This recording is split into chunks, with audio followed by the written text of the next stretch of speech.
អូខេសួស្តីអ្នកគ្នាជាមួយនឹងខ្ញុំកញ្ញាថ្ងៃហ្នឹងខ្ញុំលើកយកពីការបំបែក web ភាសាបារាំងអញ្ចឹងកន្លែងនេះគេដាក់ play web on air boy tag mine អញ្ចឹងយើងត្រូវថែមគេខ្លះs o n s z n n t អញ្ចឹងយើងមើល web នេះ web អីគេ web ma គឺប្រែថាជាភាសាខ្មែរគឺប្រែថាស្រឡាញ់អញ្ចឹងកាលណាយើងបំបែកគឺវាមានអីគេ je tui il elle on nous vous ហើយនឹង il elle ចេះចឹងយើងមើលកន្លែងនេះមក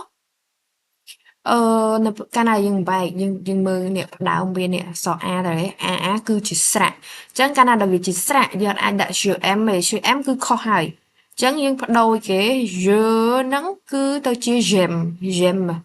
គឺយើងសេមិន J apostrophe A E M E សំទោសផងអ្នកគ្នាកន្លែងហ្នឹងគឺខ្ញុំច្រឡំនិយាយភាសាអង់គ្លេសអញ្ចឹងអ្នកគ្នាទេអញ្ចឹងកន្លែងហ្នឹងចាប់បានតោះហើយបន្ទាប់មកទួយគឺយើងអត់មានអីទេដោយសារតែកន្លែងហ្នឹងគឺយើងដាក់ធម្មតាទួយ M il elle on aime nous aimons vous aimez il elle aime តោះឥឡូវយើងបន្តមកទៀតគឺ verb adorer អញ្ចឹងហេតុអីបើខ្ញុំអានថា adorer ដោយសារតែហេតុផលគឺក្នុងភាសាបារាំងគឺអត់មានអក្សររទេវាដូចភាសាអង់គ្លេសគឺអក្សរ a គឺស្មើនឹងអក្សររហើយលើកលែងតែភាសាបារាំងគឺខុសគេហ្មងណាគឺអត់មានអក្សររទេអញ្ចឹងនៅពេលយើងអានថាម៉េចយើងអានថា verb adorer ហើយអានចេញពីកំពង់កអានេះ manger ប្រែថាញ៉ាំ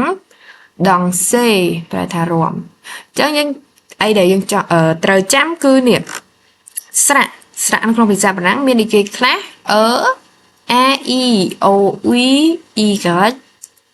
h ហើយចំពោះអក្សរ h ហ្នឹងគេមិនអាន h ទេណាគឺគេអាន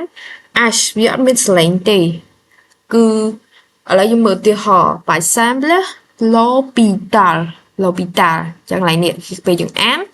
ហើយដែលយើងដាក់ l'hôpital ដោយសារតែកន្លែងហ្នឹងគឺតាមពិតលើទេលើ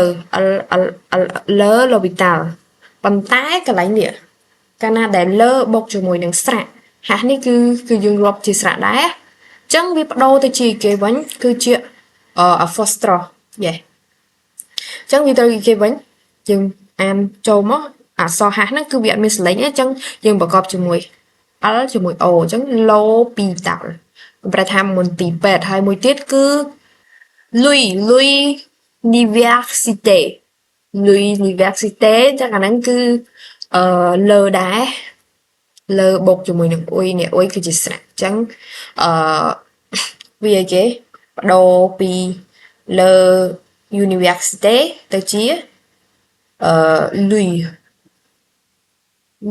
Université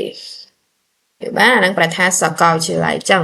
ថ្ងៃហ្នឹងគឺខ្ញុំមានតែប៉ុណ្្នឹងទេសម្រាប់ចែករំលែកសង្ឃឹមថាអ្នកគ្នាចូលចិត្តហើយបើមានចម្ងល់អាចសួរខ្ញុំបាន comment នៅខាងក្រោមអញ្ចឹងជម្រាបលាបាយជួបគ្នានៅអូក្រោយទៀត